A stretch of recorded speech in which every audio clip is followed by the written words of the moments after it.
अरे दोस्तों, welcome to main point study. I hope आप सारे के सारे ठीक हो। तो आज हम करने वाले हैं कक्षा 12वीं राजनीति विज्ञान फर्स्ट बुक, जिसका नाम है समकालीन विश्व राजनीति। और हम करने वाले उसके मोस्ट इंपॉर्टेंट क्वेश्चन।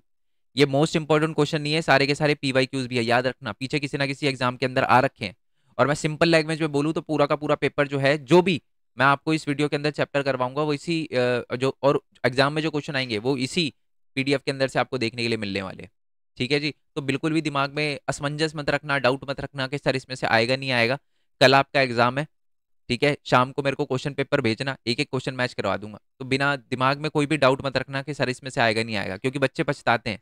मैंने देखा है, पिछली साल भी पछताए थे। अभी कुछ टाइम पहले क्लास 10th का एग्जाम हुआ था, उसमें भी एक एक क्वेश्चन मैच करवा दिया था। क्लास 11th का एग्जाम हुआ था, उसमें भी क्वेश्चन मैच करवा दिया था। एक तरफ पीडीएफ रखता हूँ, एक तरफ आपके मोस्ट इंपॉर्टेंट क्वेश्चन की पीडीएफ रखता हूँ, एक तरफ मैं अपना जो है वो क्वेश्चन पेपर बच्चों का जो आता है वो रखता हूँ। ठीक है। और लाइव यहाँ पर आएंगे हम भरत कोरवाल वाले चैनल पे, तो चैनल को सब्सक्राइब कर लेना। दूसरी बात यह है कि यहाँ पर मैं एमसीक्यू वगैरह भी करवा रहा हूँ। और यहाँ पर मैप की मैं एक रिवीजन भी, पहले एक तो पूरी रिवीजन भी करवाऊंगा। ठीक है। और मैप वगैरह के क्वेश्चन का भी एक गो थ्रू करवाऊंगा, तो इसलिए इस चैनल को सब्सक्राइब वगैरह कर लेना। ठीक है जी। आई होप कोई भी दिक्कत ना हो इसमें। देखो, अब मैंने एमसीक्यू वगैरह की अलग से वीडियो बना रखी है, और कभी कभार कुछ बच्चों को दिक्कत आती है पॉलिटिकल पार्टी से रिलेटेड, या मैंने लाइव लेकर समझाया है ताकि डाउट वगैरह भी क्लियर होते जाए। तो क्या पता आपके भी दिमाग में डाउट है तो वो भी क्लियर हो जाएंगे साथ में। ठीक है। और दूसरी बात है कि जैसे कि आपको मैंने ये बोला कि ये पार्ट सेकंड है, तो फर्स्ट टू फोर्थ चैप्टर मैं पहले ही अपलोड कर चुका हूँ एक ही वीडियो के अंदर। और उसका लिंक नीचे डिस्क्रिप्शन में दे दूंगा, और चैनल पे भी दिखा देता हूँ वो कौन सी वीडियो है। वो है जी ये वाली वीडियो। आप लिखोगे ना क्लास 12 राजनीतिक विज्ञान whole syllabus most important question, तो आपके सामने आ जाएगा फर्स्ट बुक। सेकंड बुक के भी मोस्ट इंपॉर्टेंट क्वेश्चन मैं पहले अपलोड कर चुका हूँ दो वीडियो के अंदर। दो वीडियो मैंने इस वाली बुक के लिए बनाई है, दो वीडियो मैंने क्लास 12th की जो सेकंड बुक है उसके लिए बनाई है, ये वाली दो वीडियो। चैप्टर वाइज भी अलग अलग अपलोड कर रखे हैं। कुछ ऐसे बच्चे होते हैं ना जिनको चैप्टर वाइज दिक्कत आती है, जैसे भारतीय राजनीति में बदलाव को बच्चों को पॉलिटिकल पार्टी से रिलेटेड प्रॉब्लम आती है, तो मैंने अलग से भी अपलोड कर रखे हैं। और एक और चैप्टर दिखा देता हूँ, वो दिखाना थोड़ा इंपॉर्टेंट है, वो है पर्यावरण वाला चैप्टर। ठीक है। ऑल दो इस वाली वीडियो के अंदर भी मैं पर्यावरण वाला चैप्टर समझाऊंगा, बट अलग से भी मैंने अपलोड कर रखा है, वो मैंने आपको बता दिया। ठीक है। चलो, तो इस पीडीएफ के अंदर तीन चैप्टर है बेसिकली, सुरक्षा से रिलेटेड, पर्यावरण वाला चैप्टर, वैश्वीकरण वाला। ठीक है। अब बिना टाइम वेस्ट करे अपन शुरू कर देते हैं। ठीक है, बाकी बातें जो भी रह गई है वो बाद में करेंगे। देखो, ये पीवाईक्यू है 16, 18, 22 में आ रखा है। तो सुरक्षा से क्या तात्पर्य है? सुरक्षा का मतलब होता है जी खतरों से स्वतंत्रता, सिंपल बात। और ऐसे खतरे जो कि मनुष्य के अस्तित्व के लिए बहुत ज्यादा डेंजरस होते हैं। ठीक है, जो मनुष्य के जीवन से भरे हुए होते हैं। ठीक है, जो मनुष्य के जीवन को बहुत ही ज्यादा ठेस पहुंचाते हैं, उन खतरों से स्वतंत्रता।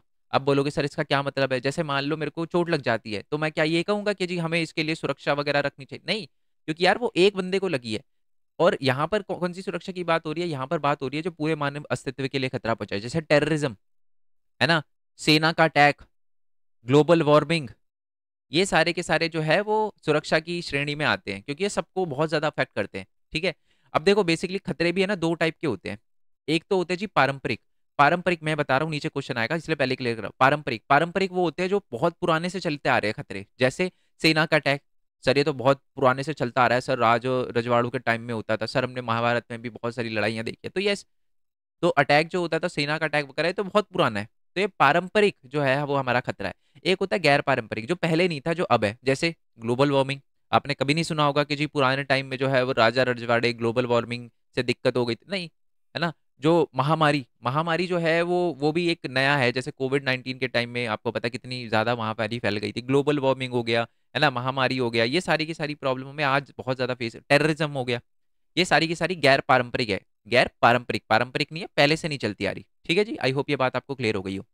नेक्स्ट आ जाता है कि भारतीय सुरक्षा की जो रणनीति है उसके दो घटक बताइए। मैं आपको चार घटक बताता हूँ। इसका मतलब भारत है ना, भारत को बेसिकली किन किन चीजों की सुरक्षा को से अपने आप को ध्यान रख, मतलब क्या क्या चीजें जो है, जब भारत जो है उसको किन किन चीजों में सुरक्षा रखनी चाहिए, उसके बारे में हम बात करने वाले हैं इस क्वेश्चन में। या क्वेश्चन थोड़ा घुमा के भी आ सकता है कि भारतीय परिप्रेक्ष्य या परिदृश्य को ध्यान रखते हुए किसी प्रकार की सुरक्षा की जानी चाहिए, पारंपरिक या क्या पारंपरिक, आप इस तरह का समर्थन देते हुए बताइए। यानी भारत को सुरक्षा मतलब किस किस चीज से सुरक्षा रखनी चाहिए। जैसे मैंने आपको बोला पारंपरिक और गैर पारंपरिक, तो किससे सुरक्षा रखनी चाहिए? चलो आ जाते हैं जी आंसर पे। तो भारत को जी चार चीज जो है उसको सुरक्षा रखनी चाहिए। ठीक है। सबसे पहले तो मैं बता दूं, भारत को पारंपरिक और जो गैर पारंपरिक दोनों सुरक्षा रखनी चाहिए। ठीक है, यानी पुरानी जो जैसे जो सेना अटैक होता है उससे भी बचने के लिए अपने आप को तैयार रखना चाहिए, और ऐसी जो बीमारियां वगैरह फैलती है, टेररिज्म वगैरह, उससे भी अपने आप को बचाने के लिए काम वगैरह करने चाहिए। ठीक है। और इसलिए भारत ने जो है वो 4 चीज़ों पे ध्यान देने के सोचा है। पहला, सैन्य क्षमताओं को मजबूत करना, जैसे कि आपको पता है 1947-8 में लड़ाई हुई थी, 65 में लड़ाई हुई थी, 71 में लड़ाई हुई थी, 91 में लड़ाई हुई थी और 62 में चाइना से लड़ाई हुई थी। ठीक है? इसी की वजह से अपने आप को हमें सैनिक महाशक्ति बनाना, सैनिक शक्ति बनाना बहुत ज़्यादा इंपॉर्टेंट है, नहीं तो कोई भी आ-गैर अटैक करके चला जाएगा और पारंपरिक सुरक्षा को हमें नुकसान पहुँचाएगा। तो इसी वजह से क्या होता है कि हमें सबसे पहले भारत की जो रणनीति है सुरक्षा को लेकर वो ये है कि हमें अपने आप को सैन्य शक्ति बनाना पड़ेगा। ठीक है? चलो, नेक्स्ट जो बी वाला पॉइंट है वो है जी अंतर्राष्ट्रीय संस्थाओं को मजबूत करना। ठीक है? ये क्या है कि देखो बहुत सारी कंट्री की अभी भी किसी पे अटैक कर देती है, तो इससे भी हमें कहीं न कहीं बचने के लिए ना कि कोई भी कंट्री फालतू में किसी कंट्री पे अटैक ना कर पाए, इसके लिए जो अंतर्राष्ट्रीय संस्था होती है, जैसे यूएन वगैरह होती है, उसको मजबूत करो, क्योंकि उसको मजबूत किया जाएगा तो उसकी बातें सब सुनेंगे, लड़ाइयाँ कम होगी। ये बात बोली गई है, ठीक है? और भारत के जो पहले प्रधानमंत्री थे जवाहरलाल नेहरू, उन्होंने भी अंतर्राष्ट्रीय संघर्ष को निपटाने के लिए एक मंच के रूप में एशियाई एकजुटता, निस्त्रीकरण, है ना? उपनिवेशवाद और हमारे संयुक्त राष्ट्र का समर्थन वगैरह किया है और ग्लोबल वार्मिंग से लड़ने के लिए भी उन्होंने बोला है। भारत ने ग्लोबल वार्मिंग वगैरह से बचने के लिए भी या ग्लोबल वार्मिंग को कम करने के लिए क्योटो प्रोटोकॉल था 1997 में, उस पर हमने साइन भी किए थे। ठीक है? चलो, तो हमें पहला समझ आ गया कि पहली प्रॉब्लम जो है वो भारत की ये है कि जी सैन्य क्षमताओं को मजबूत वगैरह करना। ठीक है? उससे हम बच सकते हैं कहीं न कहीं। नेक्स्ट मैंने बता दिया कि अंतर्राष्ट्रीय संस्थाओं को मजबूत करना। तीसरा है जी आंतरिक सुरक्षा समस्या से निपटना। जैसे देश के अंदर भी कभी-कभी दिक्कत चलती है, जैसे नागालैंड में, मिज़ोरम में, पंजाब में, कश्मीर में, कुछ लोग जो है वो अलगाववाद या आंदोलन वगैरह आतंकवाद फैलाने की कोशिश करते हैं। आंदोलन नहीं, आतंकवाद फैलाने की कोशिश करते हैं। है ना? लोगों को मारते हैं या बहुत सारी चीज़ें वगैरह होती है। तो उससे भी हमें उससे भी हमें निपटना जो है वो इम्पोर्टेंट है, वो भी हमारी आंतरिक सुरक्षा समस्याओं से निपटना, ये भी भारत की रणनीति है। ठीक है? किसकी सुरक्षा के घटक है ये। नेक्स्ट है कि आर्थिक विकास तीव्र करना। अब जब आप तेजी से विकास करोगे, तो आप बहुत सारी प्रॉब्लम से बच पाओगे, जैसे कि गरीबी हो गई, भूख हो गई, है ना? दुःख हो गया, महामारी हो गई, है ना? आर्थिक असमानता हो गई, गरीबी अमीरी में डिफरेंस हो गया। तो ये सारी की सारी चीज़ें भी जो हैं वो कहीं न कहीं किसी देश को ठेस पहुँचाती है। इसी वजह से भारत ने ये सोचा कि हमको इसको भी टैकल करने के लिए, ये भी सुरक्षा का एक बहुत इंपॉर्टेंट घटक है, इसको भी टैकल करने के लिए हमें तीव्र गति से विकास करना पड़ेगा। आई होप मेरा आंसर अब बहुत अच्छे से क्लियर हो पाया हो। नेक्स्ट वाले क्वेश्चन की बात करते हैं, पारंपरिक और गैर पारंपरिक धारणाओं के बीच में, सुरक्षा की धारणाओं के बीच में अंतर बताइए। मैं आपको पहले ही बता चुका हूँ। पारंपरिक यानी जो बहुत पुराने से चली आ रही है, जैसे कि सेना। गैर पारंपरिक वो खतरे होते हैं जो कि पूरे मानव अस्तित्व के लिए खतरा पहुंचाते हैं। इसमें सैन्य सुरक्षा से परे आई है। तो यही लिखा हुआ है इसमें, पहले तो वही लिखा हुआ है कि सेना का उपयोग या उपयोग की धमकी वगैरह से संबंधित पारंपरिक कहलाता है। पाकिस्तान हमारे पे अटैक करता है, तो ये क्या है? ये जो है वो आपका पारंपरिक धारणा के अंदर आता है, सुरक्षा की पारंपरिक धारणा के अंदर। गैर पारंपरिक क्या आता है कि वो अटैक नहीं करता, वो टेररिस्ट को भेजता है, तो वो गैर पारंपरिक आता है। बीमारियां लग जाती है, महामारी कोविड-19 या कोई और बीमारी फैल जाती है, तो ये क्या है? ये गैर पारंपरिक है। नेक्स्ट है, सुरक्षा के लिए पारंपरिक खतरे राज्य की संप्रभुता, स्वतंत्रता और क्षेत्रीय अखंडता के मूल्यों को खतरे में डालते हैं। इससे क्या होता है कि किसी देश के लिए बहुत ज़्यादा दिक्कत होती है कि किसी देश की जो स्वतंत्रता होती है, संप्रभुता होती है, अखंडता होती है, उस पे बहुत ज़्यादा दिक्कत आती है। गैर पारंपरिक सुरक्षा उन खतरों से संबंधित है जो राज्य की तुलना में मानव के खतरे, यहाँ पर है ना, एरिया आपका टेरिटरी बॉर्डर पे कोई दिक्कत नहीं होती, अंदर दिक्कत होती है लोगों में, लोगों के अस्तित्व में, लोगों की राज्य को इतना खतरा नहीं होता, बट लोगों को बहुत ज्यादा खतरा होता है। कोविड-19 से मेरे बॉर्डर पे कोई दिक्कत थोड़ी ना आई थी, मेरे पे दिक्कत आई थी, मेरे लोगों मतलब हम भारत के लोगों पे दिक्कत आई थी। पारंपरिक धारणा के तहत मुख्य ध्यान सेना बल का उपयोग पर होता है और यहाँ पर जो है गैर पारंपरिक सुरक्षा के तहत जो है वो सेना गैर पारंपरिक सुरक्षा से संबंधित सभी समस्याओं का समाधान नहीं कर सकती। आपको अगर जो पारंपरिक अवधारणा से सुरक्षा से बचना है, मान लो कोई अटैक करता है, तो उसके लिए आप सेना मजबूत करो, बट यहाँ पर सेना मजबूत करने से कुछ नहीं होगा। हमारी सेना बहुत मजबूत थी, है, रहेगी, बट कोविड-19 से अपन सेना से थोड़ा ना बचे हैं। मेरी बात समझ पा रहे हो? तो इसलिए अपने को क्लियर हो गया कि गैर पारंपरिक सुरक्षा से अपन नहीं जो है वो सेना के बल नहीं जीत सकते, क्योंकि यार क्या हम क्या कर सकते हैं बताओ? अब अरे सैनिक जो है वो बॉर्डर पे लड़ तो सकते हैं, बट किससे लड़े? कोविड से थोड़ा ना लड़ सकते हैं, है ना? तो इसीलिए नेक्स्ट है जी, नेक्स्ट वाला ये लास्ट वाला पॉइंट है कि पारंपरिक सुरक्षा के तहत बल सुरक्षा के लिए प्रमुख स्तर खतरा और सुरक्षा प्राप्त करने का साधन है। मतलब अपने आप को बल बल बनवा मतलब अपने आप को आप कह सकते ताकतवर बनाओ, बट इसमें ताकतवर बनाने से कोई फायदा नहीं है। इसमें ज्यादातर हमें खतरा जो होता है वो सामान्य पर्यावरण से है, क्योंकि आपको पर्यावरण से तो फैला था वो कोविड-19, है ना, एक दूसरे से ऐसे।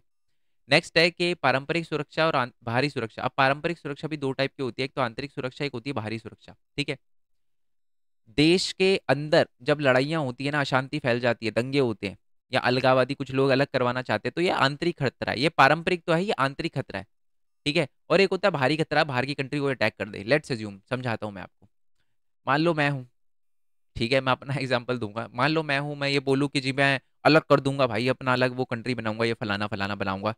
तो ये क्या है, ये आंतरिक खतरा है। मैं गलत बंदा हूँ, क्यों? क्यों मैं देश को तोड़ने की बात कर रहा हूँ, और मैं ऑब्वियस सी बात है, मैं कुछ बोलूंगा, सामने से बोलेंगे भाई तू भारत तोड़ने की क्यों बात कर रहा है, फिर वो मेरे को मारेंगे, फिर मैं भी मारूंगा, है ना। मैं ऑल्दो ऐसा पता ही है, नाम ही मेरा भारत है, मैं क्या ही बोलूँ कि कितनी देशभक्ति है मेरे में, बट फिर भी आपको बता रहा हूँ कि आंतरिक धारणा का मतलब क्या होता है, जिसमें जो है वो देश के अंदर अंतर जो है वो प्रॉब्लम क्रिएट हो जाती है। जब कुछ लोग आंतरिक अलगाववाद को बढ़ावा वगैरह देते हैं, है ना, अपनी मांगों को मनवाने के लिए वो क्या करते हैं, अलग देश बनाने की धमकी वगैरह देते हैं, ये सारी की सारी चीजें।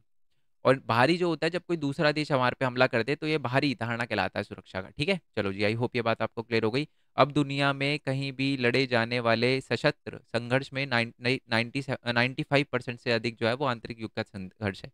95% जितने भी युद्ध होते हैं ना, वो ज्यादातर आंतरिक होते हैं।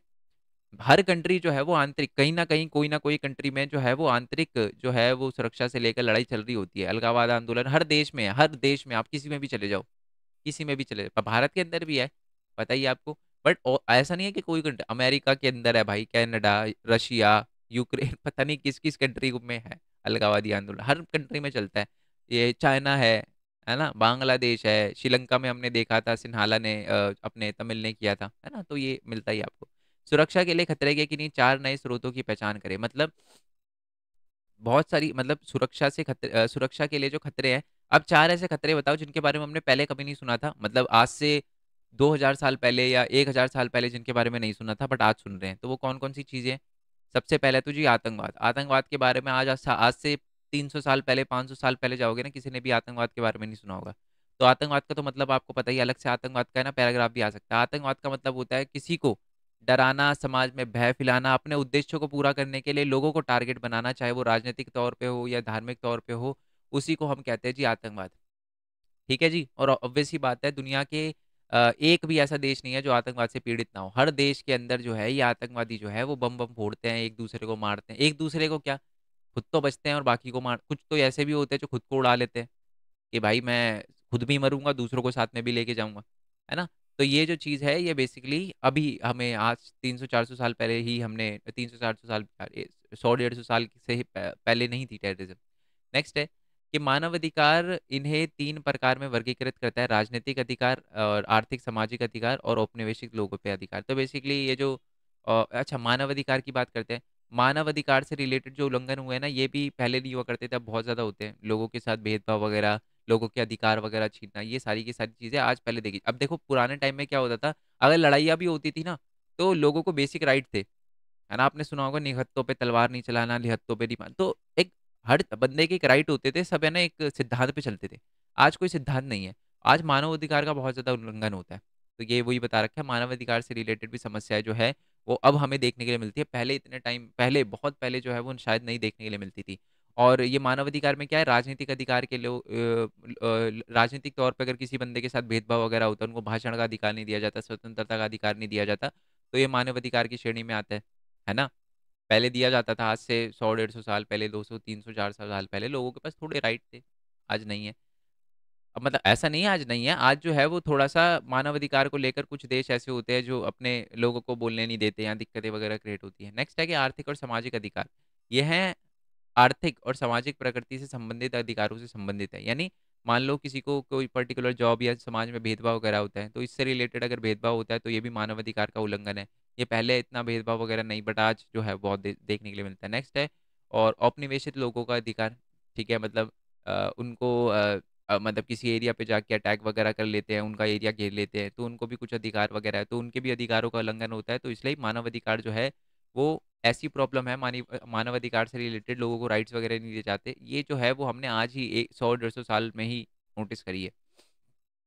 वैसे तो बहुत पुरानी है बात, बट मानव अधिकार की जो प्रॉब्लम है ना, आज थोड़ी मुखर होके आई है, आज हमें पता चल रहा है कि हाँ भाई दिक्कतें वगैरह ज्यादा होती है। ओके, नेक्स्ट वाले क्वेश्चन की बात करते हैं कि वैश्विक गरीबी, उच्च और वैश्विक गरीबी, है ना, और प्रति व्यक्ति आय वगैरह का कम होना, है ना, जनसंख्या का बढ़ना, अमीर देशों का अधिक अमीर होना, गरीब देशों का और ज़्यादा गरीब होना, ये भी जो प्रॉब्लम है वो उनने आज ही 200-300 सालों में नोटिस करी है। नेक्स्ट है कि प्रवास। प्रवास भी एक ऐसी प्रॉब्लम है जो हमने देखी है कि बहुत सारे लोग क्या करते हैं, एक कंट्री से दूसरी कंट्री जाते हैं। पहले ऑब्वियस सी बात है, 100-150 साल पहले जब रास्ते जो है इतने बढ़िया नहीं हुआ करते थे, एरोप्लेन नहीं हुआ करता था, रेल नहीं हुआ करती थी, तो जो लोग हैं उनको बड़ी दिक्कत होती थी, एक जगह से दूसरी जगह नहीं जा पाते थे वो, किसी एक देश से दूसरी देश। बट अब देख लो, एक देश से दूसरे देश जाते हैं और बहुत सारे लोग इलीगल जाते हैं। ठीक है, जैसे इंडिया में बहुत सारे लोग हैं, जैसे कि जो वो क्या करते हैं कि बांग्लादेश है ना, जो रोहिंग्या है, वो क्या कर रहे हैं, भारत के अंदर एंटर कर रहे हैं, है ना। तो और उससे नॉर्थ ईस्ट पे बहुत ज़्यादा बड़ी दिक्कत आ रही है, उनका तो कल्चर ही खत्म हो गया नॉर्थ ईस्ट वाले लोगों को। तो ये सारी की सारी चीज़ें हैं जो हमें ज़्यादा देखने के लिए मिलती है, पहले इतनी नहीं थी, तो ये नए आयाम है। ठीक है। सहकारी सहकारी सुरक्षा क्या होती है, नाम से ही पता चल रहा है। इस सुरक्षा का मतलब होता है कि सबको साथ में आके, सहकारी सुरक्षा का अर्थ है द्विपक्षीय, क्षेत्रीय और वैश्विक स्तर पे क्या होता है, बीच बच मतलब साथ आना। जैसे कोविड 19 है, क्या अकेला कंट्री कोई लड़ लेता कोविड 19 से? हमने देखो, हमारे पास थोड़ी फैसिलिटी थी, मतलब ऐसे नहीं कहूँगा बहुत ज़्यादा फैसिलिटी थी, बट थोड़ी सी फैसिलिटी थी, थोड़ी सी हमने वैक्सीन अगर ज़्यादा बनाई, हमने बांटी। हर कंट्री ने हेल्प करने की कोशिश करी यार, कहीं पर कोई दिक्कत आ जाती है, कहीं बाढ़, जैसे इंडिया है, ठीक है, अर्थक्वेक आया था नेपाल में, भाई भाइयों की तरह हेल्प करी क्योंकि भाई है।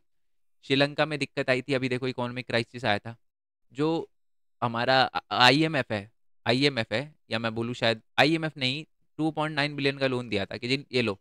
इंडिया ने 4.5 बिलियन, छूटते ही 4.5 बिलियन दिया कि जो ये लो। समझ रहे हो? तो ये क्या है, ये भी एक तरह से सहकारी सुरक्षा ही है, साथ में आके हम प्रॉब्लम को सॉल्व कर रहे हैं, और वो प्रॉब्लम किसी भी टाइप की हो सकती है। जैसे आज मालदीव्स के बारे में आप सुनते हो कि मालदीव्स ये है वो है ना, उसने इतना बोला हमारे इंडिया के बारे में। एक टाइम पे मालदीव्स के अंदर जो है वो अटैक हो रहा था, हमने हेल्प करी थी उनकी, हमने हेल्प करी थी। तो ये भी क्या है, ये भी एक तरह से सहकारी सुरक्षा है, साथ आके हम उनको सुरक्षा वगैरह प्रदान कर रहे हैं। ठीक है। तो अब तो यही वो बात लिखी भी है, तो इसको वही बता रखा है, देखो। सुरक्षा के कुछ मुद्दे से निपटने के लिए सैन्य टकराव की बजाय जो है सहयोग से, बातचीत करके, शांति से भी चीज़ों को निपटा सकते हैं। आतंकवाद से निपटने के लिए सैन्य की मदद ली जा सकती है, लेकिन गरीबी और प्रवास वगैरह जो होता है, प्रवासन वगैरह होता है, और भी बहुत सारे मुद्दे ऐसे जिनकी सेना की सहायता नहीं ली जा सकती, फायदा नहीं है। कोविड 19 हो गया, जैसे गरीबी से निपटने के लिए आप सेना से क्या वो लोगे। ठीक है। ऐसी रणनीतियां तैयार करना महत्वपूर्ण है जिससे अंतर्राष्ट्रीय सहयोग वगैरह बढ़े। ठीक है। और सहकारी सुरक्षा में अंतर्राष्ट्रीय और राष्ट्रीय दोनों प्रकार के खिलाड़ी शामिल होते हैं। ठीक है। सहकारी सुरक्षा में देश मान लो एक स्टेट से दूसरे स्टेट में भी दिक्कत, जैसे कि आपको पता है कि एरिया है बेलगाम, अपना कर्नाटका और अपने महाराष्ट्र के बीच में उसको लेकर लड़ाई चलती रहती है। तो वो भी हम बात तो सही सुलझाएंगे, ऐसे थोड़ा ना कि एक दूसरे के साथ लड़ने लग जाएंगे भाई, खून खराबा करने लग जाएंगे एक ही देश के अंदर, ऐसा तो नहीं है ना। तो इसीलिए भी सहकारी जो है वो सुरक्षा बहुत ज़्यादा इंपॉर्टेंट है, ताकि साथ बैठकर चीज़ों का निपटारा साथ बैठ करो। ठीक है, बाकी ये रीड करना। नेक्स्ट वाला क्वेश्चन है कि पारंपरिक सुरक्षा परिप्रेक्ष्य के अनुसार जब किसी राज्य की सुरक्षा पर खतरा होता है तो उसके पास क्या उपलब्धियां होती है। सिंपल है, पारंपरिक की बात करी, मैंने क्या बताया था, सेना। अब जब सेना कोई दूसरी कंट्री की सेना आप पे अटैक करती है तो आपके पास कितने तरीके होते हैं, क्या क्या वो होते हैं आपके पास ऑप्शन। पहला ऑप्शन तो है युद्ध कर लो, दूसरा ऑप्शन है आत्मसमर्पण कर लो, है ना। पहला अगर मान लो युद्ध हो जाए, ठीक है, तो ये होता है सबसे पहले तो स्वीकार कर लो और लड़ाई लड़ो, हमला वगैरह करने एक सेकंड में दिखा देता हूँ।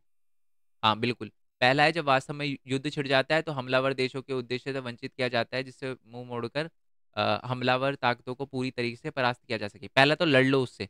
अगर मान लो आपको पारंपरिक खतरे का संदेह होता है कि जी अगर जैसे ही पाकिस्तान हम पे अटैक करा, हमारे पास क्या है, तीन ऑप्शन है। वैसे तो ऑप्शन दो ही है, तीसरा तो हम देखते ही नहीं, वो ऑप्शन मैं बताऊंगा कौन सा ऑप्शन है। पहला तो है कि जी लड़ लो, वो हम लड़ लेते हैं। दूसरी बात है कि जी अपनी अपनी पावर को इतना, अपनी कंट्री को इतना मजबूत बना लो कि सामने वाली कंट्री अटैक करने से पहले सोचे। ठीक है ना। जैसे कि जैसे पाकिस्तान है, आज अटैक करने से पहले सोचता नहीं है, ओ सॉरी सोचता है, हमारे पे इंडिया पे अटैक करने से पहले सोचता है, क्योंकि उनको पता है कि भाई दिक्कत हो जाएगी। तो पहला तो ये है कि पहले ही अपने आप को इतना बड़ा कर लो, इतना अपनी शक्ति को बढ़ा लो। ठीक है। ताकि सामने वाला अटैक ना कर पाए, जिसको हम इस वर्ड को कहते हैं हम शक्ति संतुलन। याद रखना, नीचे क्वेश्चन भी दे रखा है, शक्ति संतुलन का क्या मतलब होता है, अपनी शक्ति को सामने वाली कंट्री की शक्ति के बराबर लाना, ताकि सामने वाला आपको अटैक करने से पहले सोचे कि हाँ इससे जीतना बहुत ज्यादा कठिन होगा, शायद हम कभी जीत ही ना पाए। और तीसरा है आत्मसमर्पण कर दो, और ये चीज़ है जो हम नहीं करते। आत्मसमर्पण का मतलब होता है हथियार डाल देना, वो पाकिस्तान को बहुत अच्छे से आता है। ये तो बहुत बार कर रखा है। 90,000 सैनिक, पता ही होगा, हमने चैप्टर के अंदर पढ़ा था। 90,000 सैनिकों ने आत्मसमर्पण कर दिया था पाकिस्तान के। फिर हमने भंडारा खिलाया था उनको, है ना। बहुत सारे लोगों को लगता है ना, वो पाकिस्तानी बड़ा खुश होते हैं, house the T, house the T. अरे भाई, 1971 में भंडारा कराया था, छोले पूड़ी चावल, उसका भी बता दो, हाउस दी भंडारा। समझ रहे हो? चलो, और ये मजाक नहीं कर रहा, मैं सीरियस हूँ। समझ रहे हो, ये करवाया था हमने सही में, एक तरह से बैठा के ही खिलाया था। क्योंकि अब इंडियन आर्मी तो बोल दिया इन्होंने, तो हथियार दे दिए, हथियार डाल दिए, अब मारे क्यों इनको, मतलब कैसे मारे, इन तो हथियार ही डाल दिए, सिद्धांत है ना हमारे भी कुछ। अब फिर इंडियन गवर्नमेंट कहती भाई इनको कब तक खिलाएंगे हम। फिर जाके फिर इनको वापस भेजा था कि जाओ यार अपनी कंट्री में जाओ। फिर जाके वो थोड़ा और फैल गए कि नहीं देखो हमने अटैक किया था ये। अरे भाई, साइन किया है तुमने, हमारे बुकों के फ्रंट पेज पे फोटो है आपकी साइन करते हुए आत्मसमर्पण के लेटर पे। ठीक है, समझ गए। तो पारंपरिक खतरे से निपटने के लिए तीन तरीके हैं, या तीन तरीके से हम कर सकते हैं। सबसे पहले तो लड़ लो, शक्ति संतुलन कर लो, और तीसरा आत्मसमर्पण कर दो। नेक्स्ट वाले क्वेश्चन पे आते हैं। तीसरी दुनिया के लोग और पहली दुनिया के लोग में रहने वाले के सामने जो खतरे में क्या अंतर है, बहुत ही ज्यादा इंपॉर्टेंट है ये। देखो, तो तीसरी दुनिया का मतलब होता है जो हमारे जैसे विकासशील देश हैं, जो अभी अभी इंडिपेंडेंट हुए हैं, जिनको इंडिपेंडेंट हुए 100 साल भी नहीं हुए। और पहली दुनिया के देश वो होते हैं जो बहुत ही पुराने देश हैं, जो डेवलप है। पुराने देश तो नहीं कहूँगा मैं, डेवलप है जो बहुत ज़्यादा, जापान हो गया, है ना, और अमेरिका हो गया, ब्रिटेन तो, फ्रांस हो गया, इटली हो गया, ब्रिटेन भी कह लो। ऑल दो है, अब दिक्कतें वहाँ ज़्यादा है अब। ठीक है, चलो। तो नवनिर्मित नव स्वतंत्र देशों को अपने पड़ोसी राज्यों के साथ भी संघर्ष का सामना करना पड़ता है। देखो, ऑब्वियस सी बात है, जो नवनिर्मित है, जैसे हम भारत वगैरह जब आज़ाद हुआ था, तो हमें पाकिस्तान, सबसे पहली लड़ाई हमारी पाकिस्तान के साथ हुई थी, जिस साल बने थे उसी साल हो गई। तो जो नवनिर्मित होते हैं ना, जो जिनको नई नई आज़ादी मिलती है, नव स्वतंत्र देश होते हैं, उनको पड़ोसी के हमले से भी बचना पड़ता है, उनको ये प्रॉब्लम फेस करनी पड़ती है। इन देशों में ना केवल अपनी सीमाओं से बाहर और ज़्यादातर पड़ोसियों से, बल्कि भीतर के भी खतरे का सामना करना पड़ता है। देश के अंदर भी प्रॉब्लम होती है, बाहर भी प्रॉब्लम होती है, सीमा पे भी प्रॉब्लम होती है, पड़ोसी से भी प्रॉब्लम होती है। और यहाँ पर अलगा जो नए देश बनते हैं ना, उनके अंदर अलगाववादी आंदोलन भी बहुत ज़्यादा चरम पे होते हैं। ठीक है, जो नए नए देश बनते हैं उसमें अलगाववादी का बहुत ज़्यादा खतरा होता है। नेक्स्ट है, कभी कभार बाहरी और आंतरिक खतरे जो है वो विलीन हो जाते हैं, दोनों मिल जाते हैं कभी कभार। जैसे इंडिया के अंदर कोई एरिया, कोई ऐसा है जो अलगाववाद आंदोलन छिड़ रहा है, तो पाकिस्तानी क्या करेंगे, उसको सपोर्ट करेंगे कि हाँ हाँ हाँ हम सपोर्ट कर रहे हैं आपको, क्यों, क्योंकि उसका फायदा हो रहा है। ठीक है, नए राज्यों के लिए पड़ोसी राज्य के साथ बाहरी और आंतरिक युद्ध में उनकी सुरक्षा के लिए गंभीर चुनौतियां, मतलब बाहर के खतरों से भी बचना पड़ता है एक नए राज्य को, और आंतरिक खतरों से भी बचना पड़ता है। बट जो हमारे तीसरी दुनिया है, उनकी प्रॉब्लम अलग है। उनका ये है कि जी हम अपने, ये वाली प्रॉब्लम जो हमने देखी ना सीमाओं से रिलेटेड, अलगावाद से, ये कम देखने के लिए मिलती है, या सॉरी पहले राज्य, पहली दुनिया के राज्य में, जो डेवलप कंट्री अमेरिका वगैरह जापान वगैरह में ऐसी प्रॉब्लम कम देखने के लिए मिलती है। वहाँ की प्रॉब्लम कुछ और है। वहाँ की प्रॉब्लम है कि उनकी जनसंख्या वगैरह तेजी से गिर रही है। उन पे, इन कंट्री का, जो पहली दुनिया की कंट्री होती है, इनका मेजर ध्यान जो होता है ना, वो होता है बीमारियों से बचने का, गरीबी खत्म करने का। ठीक है, और जो नए देश होते हैं उनकी पहली जो बेसिक सर्वाइवल होता है ना, लड़ाई वगैरह, वही खत्म नहीं होती, तो बाकी चीज़ों पे कैसे फोकस करेंगे। ठीक है, नेक्स्ट वाले क्वेश्चन पे आते हैं। गैर पारंपरिक सुरक्षा के घटक बताओ। ये मैं आपको बता चुका हूँ। गैर पारंपरिक में पहले तो मानवता की सुरक्षा, जिसमें हम ये बोलते हैं महामारी, प्राकृतिक आपदाओं से सुरक्षा। और एक होता है विश्वव्यापी, जो पूरे दुनिया में है, जैसे आतंकवाद, बीमारियों से बचना, जलवायु संकट, ये सारी की सारी चीज़ें। ठीक है, तो गैर पारंपरिक क्या बताया था मैंने, जो नई नई चीज़ें हैं, जो पहले नहीं हुआ करती थी, जो आज है। और उस उसमें को भी दो टाइप में बांट दिया, जो मानवता की सुरक्षा है और विश्व सुरक्षा। विश्व सुरक्षा है पूरी दुनिया को बहुत बड़े लेवल पे, बीमारियां हो गई, जलवायु संकट हो गया, आतंकवाद हो गया। और यहाँ पर जो किसी एक मानव को, जो पर्टिकुलरली मानव मानव को, कुछ कुछ मानव को और कुछ मानव को नहीं अफेक्ट करती, जैसे भूख, महामारी, है ना, ये किसी पर्टिकुलर एरिया में जो है वो हमको देखने के लिए मिलती है।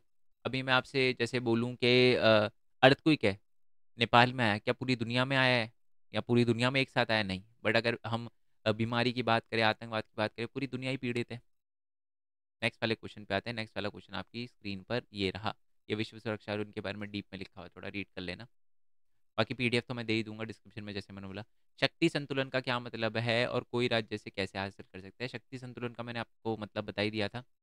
जब कोई देश अपने चारों ओर देखता है, तो वह देखता है कि कुछ ऐसे बड़े देश हैं जो उससे मजबूत है। ठीक है, ये ऐसा संकेत है जो उसके भविष्य के लिए खतरा बन सकते हैं, है ना। इसे गठबंधन बनाकर हासिल किया जा सकता है। किसी भी देश का गठबंधन की तुलना में शक्ति संतुलन का मतलब होता है अपनी पावर को मजबूत करना या ऐसी कंट्री के साथ मिल जाना जो ज़्यादा पावरफुल है और गठबंधन वगैरह बना ले रहा है राष्ट्र हित में। जैसे अमेरिका ने बनाया नाटो, यूएसएसआर ने बनाया वार्सा। ठीक है। और अपनी पावर को मजबूत करना या तो सैन्य संगठन बना के या आर्थिक और तकनीकी शक्ति बनकर जो है वो आप शक्ति संतुलन कर सकते हो। पाकिस्तान चाइना से लड़ने के लिए हमने क्या सिर्फ जो है अपनी सेना बल को बढ़ाया? नहीं, हमने अपनी आर्थिक बल को भी बढ़ाया, अपनी तकनीकी बल को भी बढ़ाया, क्योंकि आपको पता है चाइना जो है वो आज मॉडर्न वॉर लड़ेगा हमसे। वो बॉर्डर पे कम ही लड़ेगा, बट वो हमें अंदर से खाने की कोशिश करेगा। जैसे वो क्या करेगा कि अपने कंट्री के अंदर सस्ती सस्ती चीज़ें बनाएगा और हमको बेचेगा ताकि हम उस पर डिपेंडेंट हो जाए। ठीक है, ताकि उसके बाद जो भी उसकी डिमांड वो पूरी हो। नेक्स्ट वाले क्वेश्चन पे आते हैं। युद्ध के दायरे को नियंत्रित करने के उपाय बताओ, सुरक्षा के पारंपरिक तरीके। मतलब युद्ध से बचने के, अगर आप चाहते हो कि युद्ध ना हो तो क्या करो? सबसे पहले निस्तारीकरण। हर कंट्री को बोलो जी कम से कम अपने वेपन वगैरह बनाए, क्योंकि अगर कम वेपन होंगे, कम लड़ाई होगी, कम विनाश होगा, कम खून खराबा होगा और बहुत सारी कंट्री आपस में लड़ेगी भी नहीं। निस्तारीकरण। और इसके लिए बहुत सारे एग्रीमेंट भी हुए। 1992 में रासायनिक हथियार संधि सम्मेलन हुआ था, जिसमें बोला था कि कोई भी बायोलॉजिकल वेपन का यूज़ नहीं करेगा। एनपीटी न्यूक्लियर वेपन का यूज़ नहीं करेगा। क्योटो प्रोटोकॉल पर्यावरण का ध्यान रखेगा। है ना? ये अलग है। ठीक है, ये इसके अंदर नहीं आएगा। क्योटो प्रोटोकॉल के अंदर भी बेसिकली वही बात करी गई थी, हथियारों से रिलेटेड ही बात करी गई थी। ऑल दो पर्यावरण भी था। एनपीटी वही है कि परमाणु बॉम्ब का उपयोग नहीं। जैविक हथियार का मतलब है बायोलॉजिकल वेपन का यूज़ नहीं करेंगे, कोई ऐसे जानवर वगैरह का यूज़ नहीं करेंगे जिससे लोगों को हानि पहुंच सके। ठीक है, और वो फैल सके, कोई वायरस वगैरह का यूज़ नहीं करेंगे। बट कहा जाता है चाइना ने कर लिया। शस्त्र नियंत्रण निम्नलिखित उपाय अपनाकर हथियारों को अधिग्रहण में निम्नलिखित, वो वही बता रखा है कि हमने जो ट्रिटी वगैरह करी है कि एग्रीमेंट वगैरह कर सकते हो। ठीक है। और नेक्स्ट है कि आप चाहते हो कि लड़ाइयाँ ना हो, युद्ध ना हो, तो उसके लिए आप विश्वास निर्माण कर सकते हो। ठीक है, विश्वास निर्माण कर सकते हो या आत्मविश्वास, जिसका मतलब है कि जैसे मान लो हमारी लड़ाई जो है वो नेपाल से कभी नहीं होती, खुला बॉर्डर है, कभी भी जाओ कभी भी आओ। भूटान से नहीं है, आराम से जा सकते हो, आराम से आ। श्रीलंका से लड़ाई नहीं है। ये पाकिस्तान से क्या दिक्कत है? दिक्कत है विश्वास की। आप है ना रोड पे उतरो, किसी भी बंदे से पूछो कि बात बताओ कि जी आपको पाकिस्तान पे ज़्यादा भरोसा है या नेपाल पे, वो छूटते नेपाल बोलेगा। आप पूछोगे जी पाकिस्तान पे ज़्यादा भरोसा है भूटान पे, आप बोलोगे जी भूटान पे भरोसा है। अगर आपसे कोई पूछे कि जी श्रीलंका पे ज़्यादा भरोसा है या पाकिस्तान पे भरोसा है, किस पे ज़्यादा भरोसा है, आप बोलोगे जी हमारे श्रीलंका पे। ऐसा क्यों? क्योंकि आपके आप में आप विश्वास है। और जब विश्वास होता है, जैसे कि मान लो श्रीलंका में, मान लो श्रीलंका के बहुत सारे लोग इंडिया के अंदर आते हैं, अपने को पता है आन दो यार, घूमने आ रहे हैं, विश्वास है एक। बट अगर कोई पाकिस्तानी वगैरह आता है, गलत तरीके से आता है, वैसे ऐसा नहीं है, मैं आपको बता दूं, ऐसा नहीं कि पाकिस्तान के लोग इंडिया के अंदर नहीं आते, आते हैं। हम खुद बुलाते हैं, पता है क्यों? हम खुद वीज़ा देते हैं उनको, मेडिकल वीज़ा। ठीक है, देखो, अपने हम कभी लड़ाई को अलग ही रखते हैं। जैसे पाकिस्तान में आज भी बड़ी प्रॉब्लम चल रही है, उन्होंने हमने मेडिसिन भेजी है बहुत सारी। ठीक है, वैसे पाकिस्तान ने हमारे साथ ट्रेड बंद कर रखा है कि जी व्यापार नहीं करेंगे, पर हमने वहां पर बहुत सारी दवाइयां भेजते हैं। आज भी बहुत सारी चीजें ऐसी है जो भेजते हैं हम, लेते कुछ नहीं उनसे, बट भेजते हैं। हम चाहते तो हम बोलते हैं कि जी अगर व्यापार पूरा बंद रखना है तो 100% बंद रखो, हम कुछ आपको दवाइयां भी नहीं देंगे, जैसे कि चीन कर देता है कभी बार, बट अपन का ऐसा नहीं है। हम देते हैं कि भाई आओ। लड़ाई के टाइम भी हम बहुत सारे पाकिस्तान को इंडिया के अंदर आने देते हैं, जो कि किसी बीमारी से पीड़ित हो, जो कि सस्ते में हम इसका इलाज वगैरह कर सकते हैं। जैसे बहुत बड़े बड़े ऑपरेशन होते हैं, या तो आप यूरोपीय कंट्री जाओ, यहाँ पर या तो आप भारत आओ, भारत में सस्ते में हो जाएगा, पड़ोस में। तो इसी वजह से मैं बोल रहा हूँ कि हमारी लड़ाई भाई गलत लोगों से है। हमको दिक्कत तो पाकिस्तान से भाई, उनको तो हमारे से जन्म से ही दिक्कत है मेरे को ऐसा लग रहा है। बट हम गलत भावना नहीं रखते और ना ही रखनी चाहिए। ठीक है, किसी बंदे में अगर दिल में गलत भावना है पाकिस्तान को लेकर, as a normal human being, एक नॉर्मल पर्सन पाकिस्तान का रोटी खा रहा है वो, ठीक है, वो भारत से उसको कोई दिक्कत नहीं है, तो हमको क्या दिक्कत? बट जिस बंदे को भारत से दिक्कत है, तो फिर तो दिक्कत है भाई, हमको भी दिक्कत है फिर। ठीक है, चलो, एक हाथ लो एक हाथ लो, सिंपल लॉजिक है। तो नीचे उतरो। अब ये जो है वो पर्यावरण वाला मैं दोबारा बता चुका हूँ, रिपीट करने का ऐसा कोई फायदा है नहीं बच्चे, है ना? तो उसकी इस वीडियो का लिंक मैं नीचे डिस्क्रिप्शन में दे दूंगा, पर्यावरण वाले का। अब आ जाते हैं जी नीचे वाले पे। ये हो गया। हाँ जी, वैश्वीकरण पे आ जाते हैं सीधा। ठीक है जी। तो पहला क्वेश्चन तो यही है कि बहुत इंपॉर्टेंट क्वेश्चन है ये, कि भारत ने वैश्वीकरण पे कैसे प्रभाव डाला है और वैश्वीकरण ने भारत पे कैसे प्रभाव डाला है? पहले वैश्वीकरण ने भारत पे कैसे प्रभाव डाला है वो देख लेते हैं। देखो, आर्थिक प्रभाव डाला है। कहीं न कहीं आप कह सकते हो कि भारत के अंदर निवेश बढ़ा है वैश्वीकरण की वजह से, है ना? और व्यापार बढ़ा है वैश्वीकरण की वजह से, वित्तीय सहयोग बढ़ा है वैश्वीकरण की वजह से। बट कहीं न कहीं असमानता भी आई है, गरीबी और अमीरी जो है, उन गरीब और ज़्यादा गरीब हुआ है, अमीर और ज़्यादा अमीर हुआ है। तो ये एक आर्थिक प्रभाव है वैश्वीकरण का। सांस्कृतिक प्रभाव भी है, क्या हमारा कल्चर वगैरह भी बढ़ा है, ठीक है? इसके सकारात्मक प्रभाव भी और नकारात्मक प्रभाव भी है, ठीक है? हमारा कल्चर चेंज हुआ है, कोई नई-नई चीज़ें हमें अडॉप्ट करने के मिली है ना? तो ये अच्छी बात है, बट हम अपने अपने मेन कल्चर को भूलते जा रहे हैं, बुरी बात है। तो ये हमें सांस्कृतिक प्रभाव भी वैश्वीकरण की वजह से देखने के लिए मिला है। श्रमिकों पर प्रभाव, श्रमिकों को क्या प्रभाव हुआ है? सबसे पहले तो उनका जीवन स्तर अच्छा हुआ है, बट कहीं न कहीं उनकी हालत भी बुरी हुई है, क्योंकि उनसे ज़्यादा काम करवाया जाता है, उनको रूल्स फॉलो नहीं होते। तो श्रमिकों पर भी पॉजिटिव और नेगेटिव दोनों पड़ा है। और नेक्स्ट है कि राज्य की क्षमता पर भी कहीं न कहीं कमी आई है। ठीक है? जो सरकार पहले सारे काम खुद करती थी ना, वैश्वीकरण जैसे मार्केट वगैरह का देखना और ये सारी, अब वो जो है वो ये सारी चीज़ें नहीं देखती। अब जो है वो जो हमारी गवर्नमेंट है, उनका मेन मोटिव ये होता है कि डेवलपमेंट पे ध्यान दिया जाए और ये सारी की सारी चीज़ों पे ध्यान, सुरक्षा पे ध्यान दिया दिया जाए। क्योंकि आर्थिक जो स्थिति है वो बाज़ार ही निश्चित करती है, और ये भी वैश्वीकरण की वजह से हो पाया है। दोबारा समझा दूँ? दोबारा देखो। पहले है ना, जो पॉलिटिक्स होती थी, पॉलिटिक्स के अंदर सब कुछ देखना पड़ता था, भाई क्या चीज़ों का प्राइस क्या होगा, ये वो फलाना-फलाना, बहुत सारी चीज़ें जो हैं वो होती थी, ठीक है? राज्य जो है वो हर चीज़ पे नियंत्रण रखता था, बट वैश्वीकरण के आने के बाद है ना, राज्य जो है वो मार्केट को कंट्रोल नहीं कर सकता। मार्केट में क्या चीज़ क्या होगी, कौन-सी कंपनी आएगी, कौन-सी कंपनी जाएगी, क्या प्राइस होगा, क्या नहीं होगा, कितना परसेंट प्रॉफिट मार्जिन है, ये डिसाइड नहीं करती गवर्नमेंट, और गवर्नमेंट का फिर टाइम बचता है, क्यों? गवर्नमेंट फिर बाकी डेवलपमेंट के लिए काम कर पाती है। ओके, क्लियर है? आई होप ये क्लियर हो गया आपको। अब आते हैं जी नेक्स्ट वाले पे, कि ये तो समझ आ गया कि भारत पे वैश्वीकरण ने क्या प्रभाव डाला है। अब अ, भारत ने वैश्वीकरण, ऊपर है कि वैश्वीकरण ने भारत पे क्या प्रभाव डाला है, भारत पे वैश्वीकरण ने क्या प्रभाव डाला है, ठीक है? तो जब 1991 में हमने भी एक पॉलिसी अपनाई थी, जिससे जिससे हमने वैश्वीकरण पे प्रभाव डाला, और पूरी दुनिया के अंदर हमने भी बहुत ज़्यादा बड़ा ट्रेड वगैरह किया, अपनी संस्कृति बाहर के इलाकों में फैलाई हमने। नेक्स्ट है कि भारत ने आयात पर लागू टैरिफ यानी टैक्स को सीमाओं को मिटाने के लिए भी नए व्यापार नीति वगैरह अपनाई, तो इससे भी वैश्वीकरण पे फर्क वगैरह पड़ा। क्यों? क्योंकि वैश्वीकरण पे फर्क पड़ना मतलब भारत की वजह से कैसे बाकी कंट्री को व्यापार पे असर पड़ा है। ठीक है? तो भारत ने नई-नई 1991 में एक नई नीति अपनाई थी एलपीजी करके, जिसकी वजह से दूसरे देशों ने भारत के अंदर व्यापार करना शुरू किया। तो इससे भारत ने विश्व की कंट्रियों को अफ़ेक्ट किया ना, कैसे अफ़ेक्ट किया कि वो अब इंडिया को भी एक नई मार्केट की तरह देख रहे हो, इंडिया में व्यापार कर रहे हैं। नेक्स्ट है कि भारत ने भी आयात से रिलेटेड टैक्स वगैरह लगाए, हटाए, तो ये भी क्या है, ये एक बड़ा बदलाव है। नेक्स्ट है कि उद्योगों के अंतर्गत यह केवल कुछ निश्चित उद्योगों को छोड़कर जो है वो लाइसेंस प्रणाली को हमने समाप्त वगैरह कर दिया। ये भी जो है वो बहुत अच्छा हुआ, इसकी वजह से नई-नई कंपनियाँ भारत के अंदर आ पाई, और निजी क्षेत्रों द्वारा बैंकिंग परिचालन में भी देश का विस्तार वगैरह हुआ, उसकी भी अनुमति दे दी। यानी जो बहुत सारे निजी बैंक थे, यानी जो प्राइवेट बैंक थी, वो भी भारत के अंदर आ सके, पहले आने की परमिशन नहीं थी। इससे भी हमने वैश्वीकरण को प्रभावित किया। क्यों? क्योंकि भारत भारत की मतलब दूसरे कंट्री के बहुत सारे जो बैंक है वो भारत के अंदर आ पाई। येस बैंक हो गया, है ना? और फेडरल बैंक हो गया, एचडीएफसी तो इंडिया का ही, और भी बहुत बड़े-बड़े बैंक हुए। ठीक है? चलो। नेक्स्ट है कि वैश्वीकरण को बढ़ावा देने के लिए भारत ने खुली अर्थव्यवस्था को अपनाया है। तो ऐसे भी खुली अर्थव्यवस्था को अपनाया है, तो इससे भी वैश्वीकरण बेसिकली प्रभावित हुआ है भारत की वजह से, ठीक है? और ये भी लिख सकते हो कि सांस्कृतिक तौर पे भी भारत ने वैश्वीकरण को प्रभावित किया है, योगा पूरी दुनिया के अंदर फैला के, ये सारी की सारी चीज़ें, ठीक है?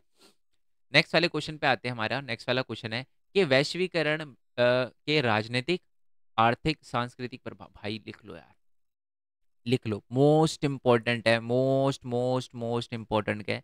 ये है ना, एक भी आ सकता है क्वेश्चन कि जी ये बताओ वैश्वीकरण के राजनीतिक, आर्थिक और सांस्कृतिक प्रभाव बताइए, पॉजिटिव बताइए और नेगेटिव बताइए, ये भी पूछा जा सकता है, या सिंपल पूछ लेगा भारत के वैश्वीकरण के राजनीतिक प्रभाव बताइए, वैश्वीकरण के जो है वो सकारात्मक राजनीति को कैसे सकारात्मक प्रभाव डाला है वो बताइए, नकारात्मक प्रभाव वो कैसे डाला है वो बताइए, वैश्वीकरण ने आर्थिक जो है उस पे कैसे प्रभाव डाला है वो बताइए, और पॉजिटिव क्या इफेक्ट डाला है, नेगेटिव क्या डाला है, सांस्कृतिक तौर पे क्या पॉजिटिव इम्पैक्ट डाला है, ग्लोबलाइजेशन ने क्या नेगेटिव इम्पैक्ट डाला है। बहुत सारे क्वेश्चन बनते हैं इस क्वेश्चन से, ठीक है जी। चलो जी, अब ये क्वेश्चन वगैरह पढ़ लेते हैं। ओके, तो सबसे पहले तो हम बात करते हैं कि भारत जो वैश्वीकरण है उसने राजनीतिक प्रभाव क्या डाला। तो देखो, राज्य की क्षमता की में कमी आई है। पहले राज्य सारे के सारे काम करता था, बट अब जो है वो राज्य कुछ मुख्य काम ही करता है, जैसे कानून व्यवस्था को देखना, सुरक्षा वगैरह को देखना, है ना? क्योंकि अब जो है वो बाजार जो है वो खुद ही अपनी आर्थिक नीति जो है उसको निर्धारित करता है। मतलब अब गवर्नमेंट इंटरफेयर वगैरह इतना नहीं करती। नेक्स्ट है कि राज्य की प्रधानता जो है वो बरकरार है, तथा उसे वैश्वीकरण कोई खास चुनौती नहीं दे रहा। मतलब वैश्वीकरण से जो जो गवर्नमेंट होती है उसकी अ, उस पर दिक्कत नहीं आ रही। ठीक है, अब मैं इसका नेगेटिव इम्पैक्ट भी बताऊंगा। ठीक है, बट पहले ये देख लो कि इस पहलू के अनुसार वैश्वीकरण के कारण जो है वो अत्याधुनिक प्रौद्योगिकी के आधार पर राज्य अपने नागरिकों के बारे में सूचनाएं जुटा सकते हैं और कारगर ढंग से कार्य वगैरह कर सकते हैं। अतः राज्य की देखो, अब क्या हुआ, ग्लोबलाइजेशन के आने की वजह से नई टेक्नोलॉजी आई है। नई टेक्नोलॉजी आ पाई है तो जो गवर्नमेंट है वो अपने लोगों का डेटा अच्छे से रख पाई है, और उनके लिए अलग से, क्योंकि जैसे मान लो हमारी कंट्री है, डेटा है हमारे पास कि हमारी कंट्री में ज़्यादा लोग जो है वो यंग है, तो उनके लिए पॉलिसी बनाई, है ना? कि कुछ इस एरिया में ज़्यादा लोग जो हैं वो बूढ़े हैं, तो उनके लिए ऐसे पॉलिसी। तो बेसिकली प्रौद्योगिकी से ये भी फायदा हुआ है, वैश्वीकरण से प्रौद्योगिकी आई है और प्रौद्योगिकी से ये भी एक नेगेटिव इम्पैक्ट भी हमें देखने के लिए मिला है। अगर हम राजनीति की बात करें, राजनीति के अंदर भी वैश्वीकरण का एक नेगेटिव प्रभाव ये देखने के लिए मिला है कि पहले जो सुविधाएं सरकार वगैरह प्रोवाइड करती थी ना, अब वो सरकार वो सुविधाएं वगैरह प्रदान नहीं करती या नहीं कर सकती। दूसरी बात है कि कहीं ना कहीं जो बड़ी बड़ी कंपनियां होती है, एमएनसी वगैरह, उनका भी दबाव जो है वो भारत के अंदर बढ़ा है। जैसे भारत ने, आपको याद होगा एक टाइम पे 2019 के टाइम में हमने क्या किया था, बहुत सारी जो वो थे ना, क्या कहते हैं उसको, ऐप बैन करी थी, चाइनीज ऐप। तो क्या हमको फ़ोन बैन नहीं करने चाहिए थे? फ़ोन भी बैन करने चाहिए, बट हमने फ़ोन नहीं किए। क्यों? क्योंकि एक तरह से इम्पैक्ट है ना? अगर हम फ़ोन बैन कर देते तो लोग रोड पे उतर जाते कि यार चाइना के फ़ोन तो सस्ते आते हैं और हमारे पास इतने पैसे नहीं है, क्या खरीदें? तो इसी वजह से। नेक्स्ट है कि वैश्वीकरण के आर्थिक प्रभाव बताइए। अंतर्राष्ट्रीय मुद्रा कोष, विश्व बैंक और जो है विश्व व्यापार संगठन जैसे अंतर्राष्ट्रीय संस्थाओं द्वारा आर्थिक नीतियों का निर्माण वगैरह हो रहा है। अच्छा, आर्थिक प्रभाव क्या पड़ रहा है? सबसे पहले तो आप क्या ये लिख सकते हो, मेन मेन चीज़ें, कि इससे व्यापार वगैरह बढ़ा है दूसरे देशों से। ठीक है, और इससे कहीं ना कहीं श्रम में भी जो है वो निर्वाह हुआ है। बहुत सारे जो लोग हैं वो एक जगह से दूसरी जगह काम करने के लिए गए हैं। ठीक है, और ये सारे के सारे पॉजिटिव पॉइंट है कि देश में तरक्की वगैरह हुई है। भारत का अगर एग्जांपल ले तो भारत के अंदर भी आर्थिक विकास होने का कारण जो है वो वैश्वीकरण माना जाता है। पर इससे कहीं ना कहीं दिक्कतें भी है। दिक्कतें कहीं ना कहीं कैसे? सबसे पहले तो आर्थिक तौर पे जो एमएनसी है वो ज़्यादा फायदा उठाने की कोशिश करती है। आर्थिक तौर पे कुछ ही देशों का ज़्यादा फायदा हो पाया, कुछ का नहीं हो पाया, है ना? दूसरी बात है कि वैश्वीकरण के आर्थिक प्रभाव में ये भी है कि आर्थिक प्रभाव थोड़े लिमिटेड भी है, यानी असमानता फैल रही है। गाँव के लोगों को कम फ़ायदा होता है, शहर के लोगों को ज़्यादा फ़ायदा हो रहा है। तो शहर के लोग ज़्यादा अमीर हो रहे हैं, गाँव के लोग ज़्यादा गरीब हो रहे हैं, तो ये भी नुकसान है इसका। आर्थिक प्रभाव ये भी है। और श्रमिकों पर आर्थिक प्रभाव ये पड़ रहा है कि जी उनको काम तो मिल रहा है, बट उनसे थोड़ा एक्स्ट्रा वगैरह काम करवाया जा रहा है, तो उनकी कंडीशन वगैरह भी खराब हो रही है। ठीक है जी। आई होप ये बात आपको पता चल गई हो। चलो, नेक्स्ट है सांस्कृतिक प्रभाव। सांस्कृतिक प्रभाव तो आपको पता है, संस्कृति, दूसरे की संस्कृति। अब इसके पॉजिटिव भी है, नेगेटिव भी है। जैसे हमें नई नई चीज़ें खान पान की मिल रही है ना? नई नई चीज़ें पहनने वगैरह को मिल रही है, बट इससे इंडिया का कल्चर खत्म होता जा रहा है। इंडिया की जो खाने की चीज़ें उसमें बदलाव वगैरह हो रहे हैं, है ना? ये सारी की सारी चीज़ें चीज़ा बोल रहा हूँ एक तरह से, ये हैदराबादी आ गई पता नहीं कैसे बीच में एकदम से। तो सांस्कृतिक समरूपता क्या मतलब होता है? जब दूसरे देश के कल्चर को आप अपना, जैसे आज देखो, इंडिया में अगर कोई आपको जीन्स पहने में मिले तो आपको लगता है कि यार ये तो इंडिया का कल्चर नहीं है, नहीं, क्योंकि अब समरूपता आ गई है। अब सारे के सारे लोग देखो जीन्स पैंट शर्ट पहन के घूमते हैं, अपना सबका इंडिविजुअल कल्चर भी होता है, बट अब एक तरह से सांस्कृतिक समरूपता आ गई है। हम भी कोट पहन के घूमते हैं, हम भी सूट पहन के घूमते हैं, हम भी जो है वो लेदर शूज पहन के घूमते हैं, बहुत सारी चीजें हैं। मतलब ये क्या है? ये सांस्कृतिक समरूपता है। अब हम पश्चिमी कल्चर को अपना रहे हैं। ठीक है जी। तो इससे सांस्कृतिक समरूपता भी आई है, मेल मिलाप भी, पर इससे बुरा असर भी पड़ा है, क्योंकि कहीं ना किसी विशेष एरिया का जो संस्कृति होती है वो खत्म होना शुरू हो जाती है। ठीक है जी। और कहीं ना कहीं उसको दिक्कत, आज लोगों को कुर्ता पजामा, पजामा तो नहीं, कुर्ता धोती पहनने में थोड़ी अ, थोड़ा लगता है यार ये कैसे, सिर्फ ये तो हम पूजा पाठ होगा तभी पहनेंगे, ऐसा वाला लगता है। समझ रहे हो? ये अब पॉजिटिव है नेगेटिव है ये आप देखो, ये मेरा काम नहीं है बताना, बट इम्पैक्ट हो रहा है। ठीक है, सांस्कृतिक पे पॉजिटिव इम्पैक्ट भी हो रहा है, नेगेटिव भी इम्पैक्ट हो रहा है। वो आप किस वे में आंसर लिखना चाहो, उसको पॉजिटिव वे में लिखना चाहो, नेगेटिव में, आपकी मर्जी है, बट जस्टिफाई एग्जाम में अच्छे से कर देना। नेक्स्ट है, वो तो लिखा हुआ है आंसर, तो वही लिखना है आपको वैसे तो। वैश्वीकरण में प्रौद्योगिकी का क्या योगदान है यार? सिंपल क्वेश्चन है यार, बट ये आता है 2 नंबर में। सेल फोन, इंटरनेट, टेलीफोन वगैरह और माइक्रोचिप वगैरह हो गई, इन तकनीकों की वजह से वैश्वीकरण को बहुत बढ़ावा मिला है। साथ में हमारा जो क्या कहते हैं उसे, जो एक जगह से दूसरी जगह पर जो चीज़ें हैं, जो क्या कहते हैं उसको, सूचना है, वो एक जगह से दूसरी जगह बहुत तेजी से जा पाई है, और साथ ही में एक जगह से दूसरी जगह लोग भी जो है वो बहुत तेजी से जा पाया ग्लोबलाइजेशन की वजह से, है ना। ट्रांसपोर्टेशन वगैरह अच्छा हुआ है। ओके जी, ये वाली क्लियर हो गई बात, आई होप आपको। नेक्स्ट वाले क्वेश्चन पे आते हैं, वैश्वीकरण के संदर्भ में विकासशील देश में राज्यों की बदलती भूमिका की आलोचना करें। वही जो मैंने आपको बताया था कि बेसिकली जो सरकार है ना, सरकार पे वैश्वीकरण का क्या नेगेटिव इम्पैक्ट पड़ रहा है।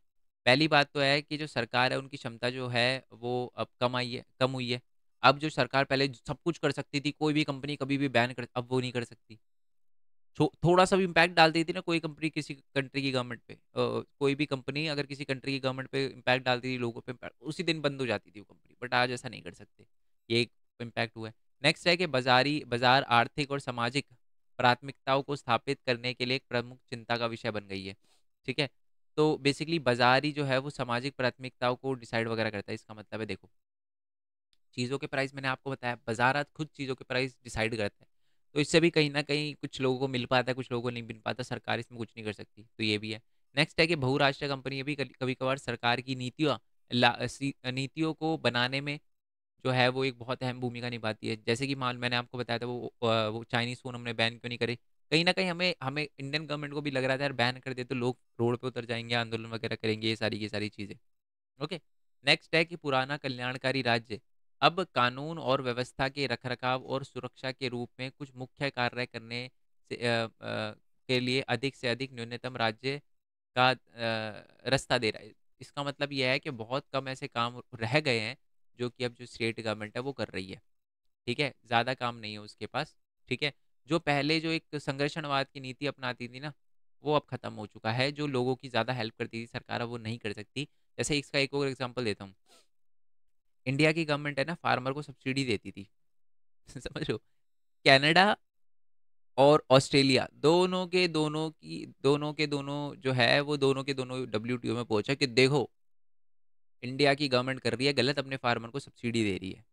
हम अपने फार्मर की भलाई के लिए दे रहे हैं, बट ये जो है वो कनाडा और ऑस्ट्रेलिया मना कर रहा है कि जी फेयर रखो, हम भी नहीं देंगे, आप भी मत दो सब्सिडी।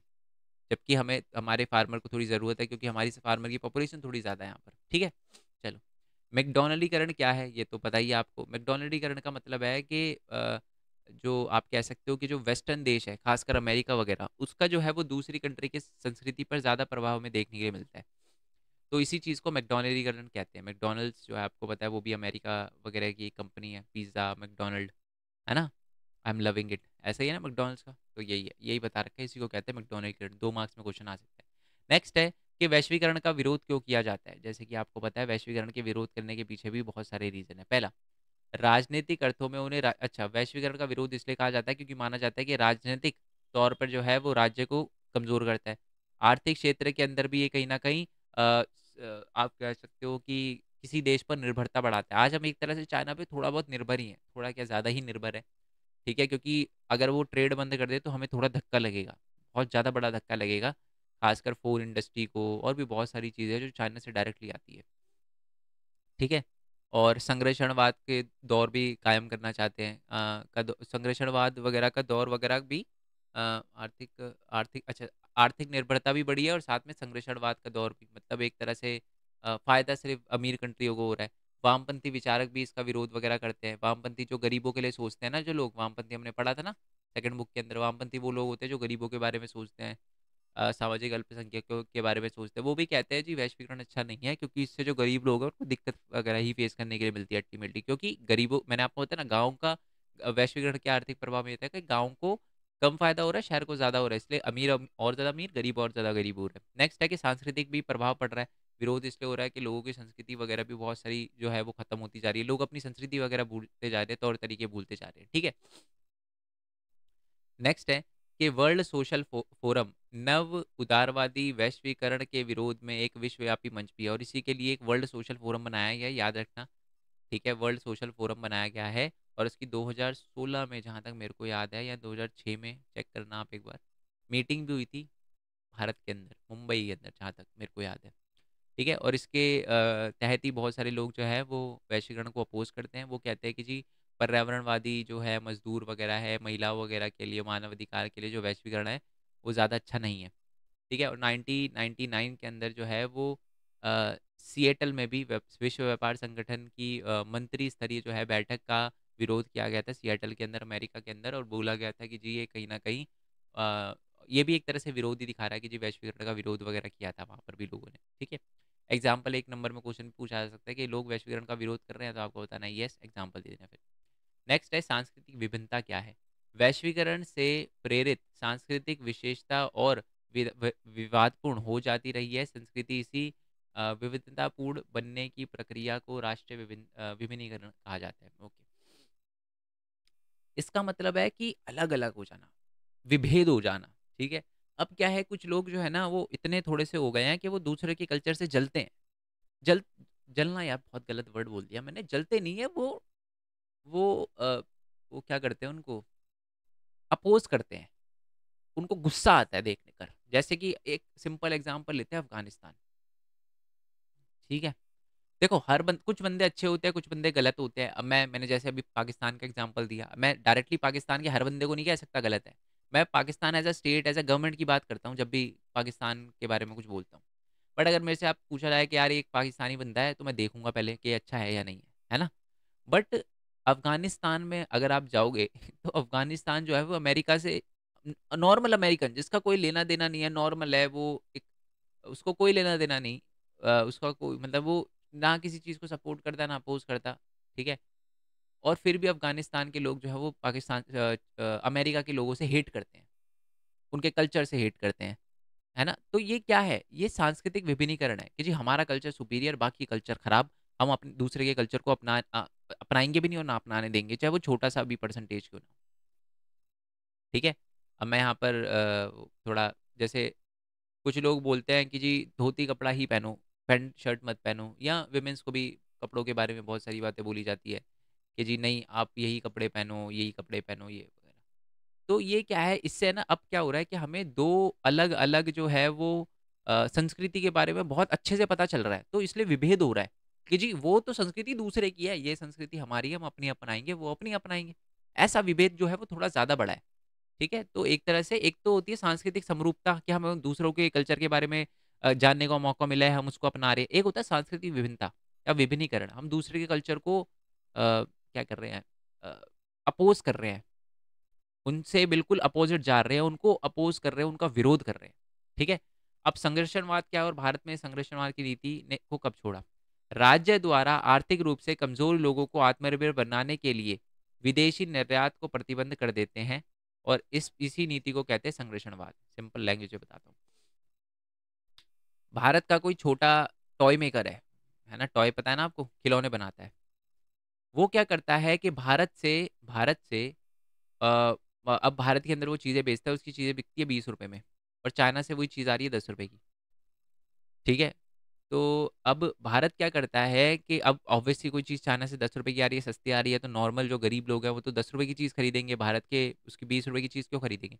तो भारत क्या करता था, प्रतिबंध लगा देता था, जी चाइना से चीज़ ही नहीं आनी चाहिए एक टाइम पर। और सिर्फ मैं चाइना की नहीं, बाकी कंट्री का भी एग्जाम्पल दे रहा हूँ। तो इसी चीज़ को कहते हैं संरक्षणवाद। जब आप अपने लोगों को बचाने के लिए विदेशी निर्यात पे प्रतिबंध वगैरह लगा दो, या जैसे ये होता है कि जैसे इंडिया के अंदर कोई चीज़ बन रही है, निर्यात की बात हो रही है, इंडिया में कोई चीज़ बन रही है, आप बाहर के देशों में भेजते जा रहे हो, जिसके अंदर जिसकी वजह से भारत में उस चीज़ की कमी हो जाए, तो इसलिए उस व्यापार को भी रोक दिया जाता है कि आप दूसरी कंट्री में मत भेजो। इसको भी कहते हैं संरक्षणवाद, ताकि भारत के अंदर उस चीज़ का प्राइस जो है वो कम रहे, बढ़े ना। ठीक है। और भारत ने 1997 में संरक्षणवाद की नीति को त्याग दिया था और वैश्वीकरण को अपना लिया था। फिर भारत ने सब कंट्री के साथ व्यापार करना शुरू कर दिया था। ठीक है। आई होप ये चीज़ आपको क्लियर हो गई हो। बाकी एक चीज़ बताना भूल गया, ये हमारा नेक्स्ट चैनल है मेन पॉइंट टेक करके, इस पे मैं एक बताता हूँ कि स्टूडेंट अर्न वगैरह कैसे कर सकता है। बहुत इंपॉर्टेंट चैनल है। वेबसाइट कैसे बनाते हैं, यूट्यूब पे वीडियो कैसे डालते हैं, यूट्यूब पे आप कैसे पढ़ा सकते हो, दूसरे की वीडियो देखकर कॉपी करके कैसे यूट्यूब पर डाल के अर्न कर सकते हो, वेबसाइट बनाना, वेबसाइट से कितनी अर्निंग होती है ना। एनिमेशन वीडियो आप कैसे बना सकते हो, मैंने 2 दिन के अंदर 25,000 रुपये कैसे कमाए। ठीक है। और ये कोई फेक वीडियो नहीं है।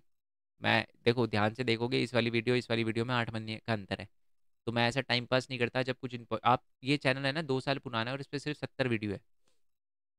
2 साल पुराना है, 70 वीडियो है। तो बनाने का मोटिव यही था कि बच्चों को बेसिकली, जो बच्चे थोड़ा फाइनेंशियली स्ट्रांग बनना चाहते हैं, जिनको लगता है यार घर से पैसे मांगना ज़्यादा सही नहीं है, दिक्कत हो रही है घर वालों को भी, तो उनके लिए चैनल बनाया है। तो आप चाहो तो इस चैनल को देख सकते हो। सब्सक्राइब करना ना करना वो अलग बात है, करना चाहो तो कर सकते हो, नहीं करना चाहो तो कोई बात नहीं, बट फायदा उठाओ, वो ज़्यादा मेन चीज़ है। ठीक है जी, तो मिलते हैं जी नेक्स्ट वीडियो में, तब तक के लिए थैंक यू सो मच। जय हिंद, जय भारत, वंदे मातरम। Thanks for your support, bye bye.